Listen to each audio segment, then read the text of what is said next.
1 Kings chapter 12. Ang pagrebelde laban kay Rehoboam. Nagpunta si Rehoboam sa Shechem, kung saan nag-gather ang mga tribes ng Northern Israel para gawin siyang hari. At nung nabalitaan ito ni Jeroboam na anak ni Nebat, nasa Egypt siya noon kasi tumakas siya kay King Solomon. Bumalik si Jeroboam galing Egypt. Pinasundo siya ng mga tribes ng Northern Israel at sama-sama silang pumunta kay Rehoboam. Sabi nila kay Rehoboam, "Pinahirapan kami ng tatay mo, pero kung ikaw naman, papagaanin mo ang pahirap ng trabahong binigay ng tatay mo sa amin. Magsaserve kami sa iyo." Sumagot si Rehoboam, "Bigyan niyo ako ng 3 araw, saka niyo ako balikan." Kaya umalis nga sila. Kumonsulta si King Rehoboam sa mga veteranong tagapayo na nag-serve sa tatay niyang si Solomon nung buhay pa ito.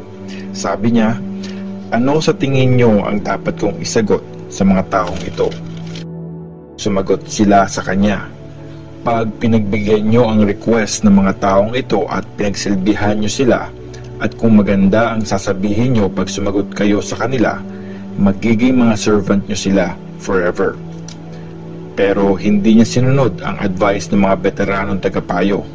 Instead, lumapit siya sa mga bagong tagapayo na kababata niya. Sabi niya sa kanila, "Ano sa tingin niyo ang dapat kong isagot sa mga taong nagsabing gawin kong magaan ang pabigat na trabahong binigay sa kanila ng tatay ko?" Sumagot ang mga kababata niya, "Ito ang sabihin mo sa mga taong yon. Mahina pa nga iyang ginawa ng tatay ko.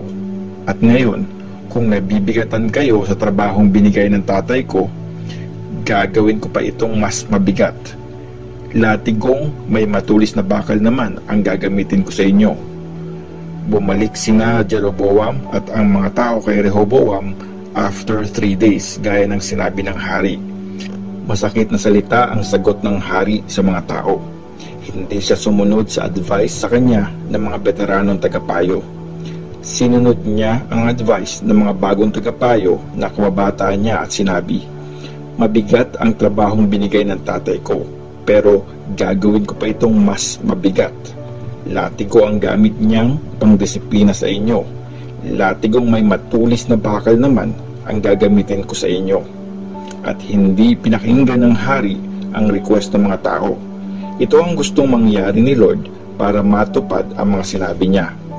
Tinupad ni Lord ang mga sinabi ni Prophet Ahijah na taga-Shilo kay Jeroboam na anak ni Nebat. At nung na-realize ng mga Israelites na di sila pinakinggan ng hari, sabi nila sa kanya, "Walang kinalaman sa atin si David. Wala na tayong pakialam sa anak na yan ni Jess. Umuwi na tayo, Israel. Bahala na si Rehoboam sa sarili niya." At umuwi na ang mga Israelites sa kanila. Kaya naghari lang si Rehoboam sa mga Israelites na nakatira sa mga teritoryo ng Juda. Pinadala ni King Rehoboam si Adoniram sa mga Israelites. Siya ang in charge sa sapilitang pagtatrabaho, pero itong mga Israelites, pinagbabato siya hanggang mamatay. Tapos, nagmadaling sumakay ng chariot si King Rehoboam para tumakas papuntang Jerusalem. Mula nun, nagrebelde na ang mga tribes ng Northern Israel laban sa lahi ni David. Nung mabalitaan ng mga Israelites na bumalik na si Jeroboam mula sa Egypt, pinatawag nila ito at ginawang hari ng Israel. Wala nang natirang loyal sa lahi ni David bukod sa tribe ng Judah. Ang prophecy ni Shemaiah. Pagkarating ni Rehoboam sa Jerusalem, ginather niya ang 180,000 na piling mga sundalo mula sa mga tribes ng Judah at Benjamin. Makikipaggera sila sa mga Israelites sa north para mabalik ang kaharian kay Rehoboam na anak ni Solomon.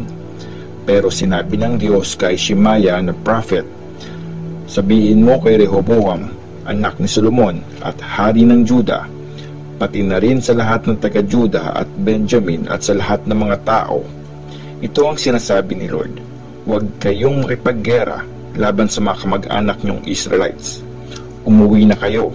Ako ang may gusto ng mga nangyari. At nakinig sila sa sinabi ni Lord at umuwi na gaya ng sabi ni Lord. Tinalikuran ni Jeroboam ang Diyos. Pinatibay ni Jeroboam ang bayan ng Shechem na nasa mabundok na bayan ng Ephraim at doon siya nanirahan. Umalis din siya doon at pinatibay naman ang bayan ng Penuel.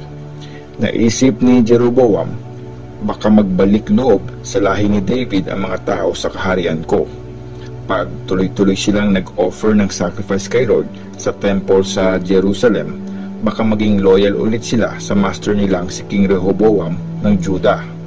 Tapos, ipapapatay nila ako at magbabalik loob sila kay King Rehoboam. Pinag-isipan ito ng hari at gumawa siya ng 2 batang baka na gawa sa ginto. Sabi niya sa mga tao, punta kayo ng punta sa Jerusalem para mag-worship. Ito ang inyong mga Diyos, Israel. Sila naglabas sa inyo mula sa lupain ng Egypt.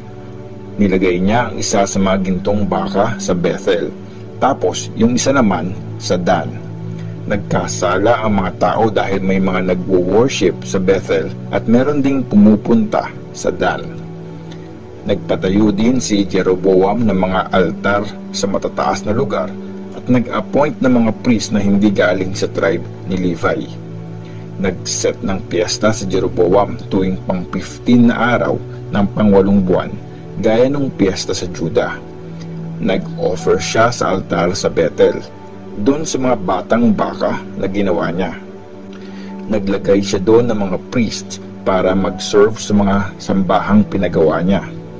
Nag-o-offer siya sa altar na pinagawa niya sa Bethel tuwing pang-15 na araw ng pang-8 buwan.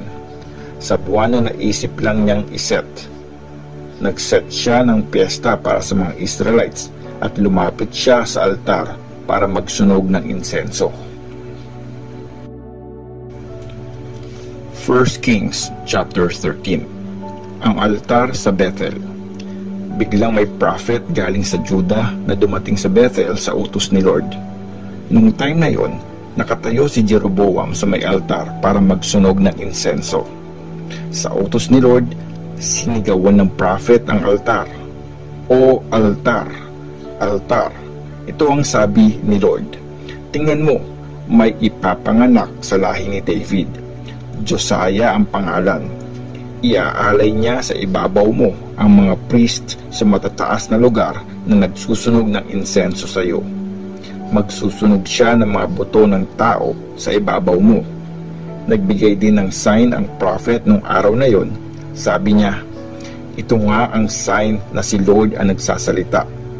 Tingnan mo, mawawasak ang altar at kakalat ang mga abo na nasa ibabaw nito. Nung narinig ni King Jeroboam ang mga sinabi ng prophet, yung mga sinigaw laban sa altar sa Bethel, tinaas ng hari ang kamay niya at inutos, hulihin niyo siya. At biglang nanigas ang nakataas na kamay ng hari. Di na niya ito maibaba. Nawasak din ang altar at kumalat ang abo doon, gaya ng sign na galing kay Lord na sinabi ng prophet. Sabi ng hari sa prophet, magmakaawa ka kay Lord na iyong Diyos at pag-pray mo na pagalingin niya ang kamay ko. Nag-pray ang prophet kay Lord at gumaling ang kamay ng hari at bumalik ito sa dati. Sabi ng hari sa prophet, sumama ka sa aking umuwi, kumain ka muna at bibigyan kita ng reward. Sumagot ang prophet, ibigay mo man sa akin ang kalahati ng yaman mo, hindi ako sasama sa iyo. Kahit kumain o uminom ng tubig, di ko gagawin sa lugar na ito. Inutos ni Lord sa akin, huwag kang kakain, iinom o babalik sa dinaanan mo pagpauwi ka na. Kaya sa ibang daan, lumakad ang prophet at hindi sa dinaanan niya papuntang Bethel. Ang matandang prophet ng Bethel. Noong time na yon, may isang matandang prophet sa Bethel. Kinuwento sa kanya ng mga anak niyang lalaki yung lahat ng ginawa ng prophet na dumating sa Bethel noong araw na yon. Pati yung mga sinabi ng prophet sa hari, kinuwento din nila. Tinanong sila ng tatay nila, saan siya dumaan at tinuro nila kung saan dumaan yung prophet galing Juda. Sabi ng tatay, ihanda niyo yung donkey na sasakyan ko. Hinanda nila ang donkey at sumakay doon ang tatay nila. Hinabol niya ang prophet na galing ng Juda at nakita niya nakaupo ito sa ilalim ng puno ng oak. Ikaw ba yung prophet galing Juda? Tanong niya. Ako nga, sagot nito. Sumama ka sa aking umuwi at kumain, sabi ng matandang prophet. Sumagot yung prophet galing Juda. Hindi ako pwedeng sumamang umuwi sa inyo. Hindi rin ako kakain o iinom dito sa lugar na ito. Kasi ang utos sa akin ni Lord, huwag kang kakain, iinom, o babalik sa dinaanan mo pag pauwi ka na. Sabi sa kanya nung matandang prophet ng Bethel, prophet din ako, nagaya mo at may angel na nagsabi sa akin na inuutos daw ni Lord na isama kitang umuwi para kumain at uminom. Pero nagsisinungaling lang ang matandang prophet. Kaya sumama ang prophet ng Juda sa matandang prophet at kumain at uminom sa bahay nito. Habang kumakain sila, dumating ang salita ni Lord sa matandang prophet. Sumigaw siya sa prophet na galing ng Juda. Ito ang sabi ni Lord. Sinuway mo ang sinabi ni Lord at hindi sinunod ang utos na binigay ni Lord na iyong Diyos. Instead, bumalik ka, kumain at uminom sa lugar na sinabing huwag kang kakain at iinom. Dahil dyan, hindi ililibing ang bangkay mo sa libingan ng mga ancestors mo. At pagkatapos kumain at uminom, hinanda ng prophet ng Juda ang donkey na pinagamit sa kanya ng matandang prophet. Nasa daan na ang prophet ng Juda nang may nakasalubong siyang layon at pinatay siya nito. Nakahandusay ang bangkay niya sa daan. Nakatayo lang sa tabi niya yung donkey at yung layon. Nakita ng mga taong dumadaan ang bangkay sa daan ng may katabing layon. Binalita nila ito sa city kung saan nakatira ang matandang prophet. Nung narinig ng matandang prophet ang balita, sabi niya, siya yung prophet na sumuway kay Lord, kaya pinadala ni Lord yung layon para lapain siya at patayin, gaya ng sinabi ni Lord.